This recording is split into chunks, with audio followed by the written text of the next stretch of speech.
I'm Cindy Smith. I'm the director of the United Nations Interregional Crime and Justice Research Institute, and we're headquartered in Turin, Italy. To prevent crime means that you have to work with the individuals that have the propensity to commit crime. And that means those that are excluded, those who aren't part of the inner circle, those who are not fortunate enough to have good mentors or good family support, and become that family support and that mentor to that individual. In Lebanon, I don't know about the education system. I did research in human trafficking, and that never came up.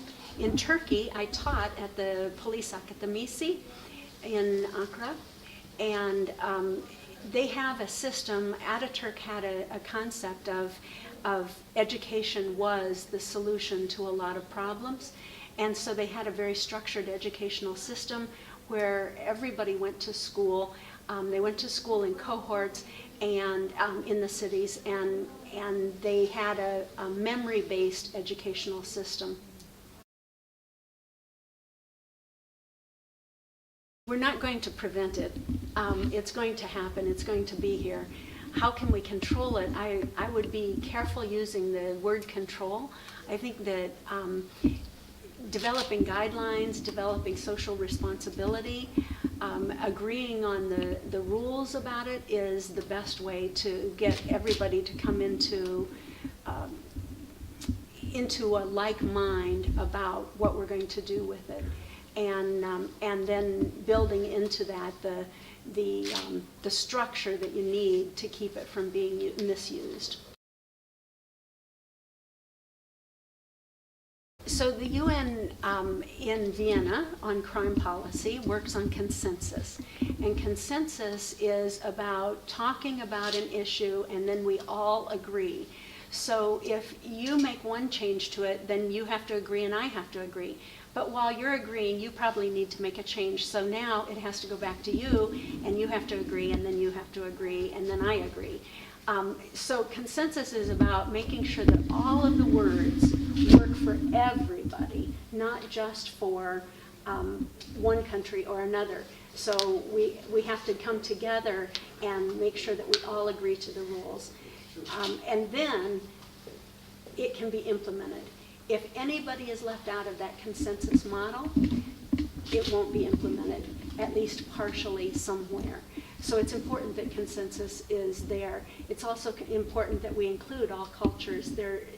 We are a diverse group of people, and thank goodness we are, because if everybody was exactly the same, life would be incredibly boring. So we need to appreciate the differences of each other and work within those differences.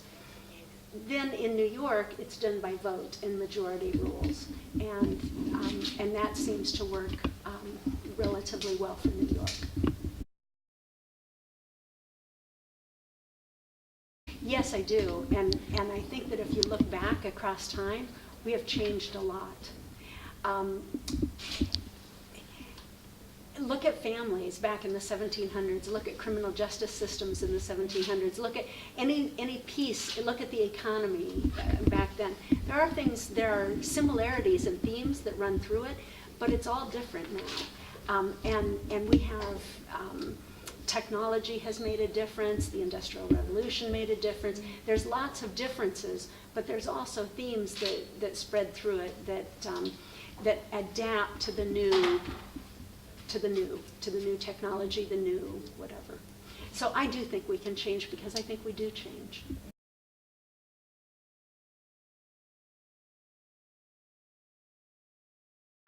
I think that we don't have hard evidence yet, but we are building a body of evidence that says that social inclusion is one of the drivers of radicalization for a lot of groups.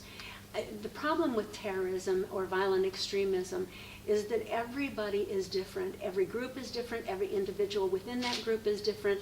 And so it's very difficult to get to make blanket statements about everybody, because we're all different. But but exclusion, social exclusion, not being included in the schools, and we're talking about the separate but equal thing.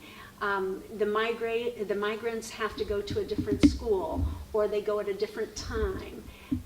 That's not integration. Integration is where we open our homes and our lives and our friendships to new and different people.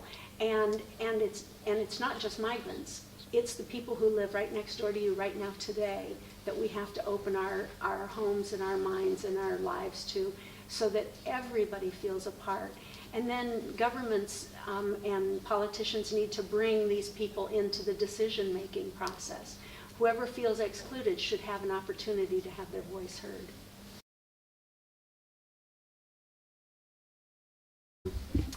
You know, it's a challenge. I'm not saying this is an easy thing, but you have to make sure that there are buildings available.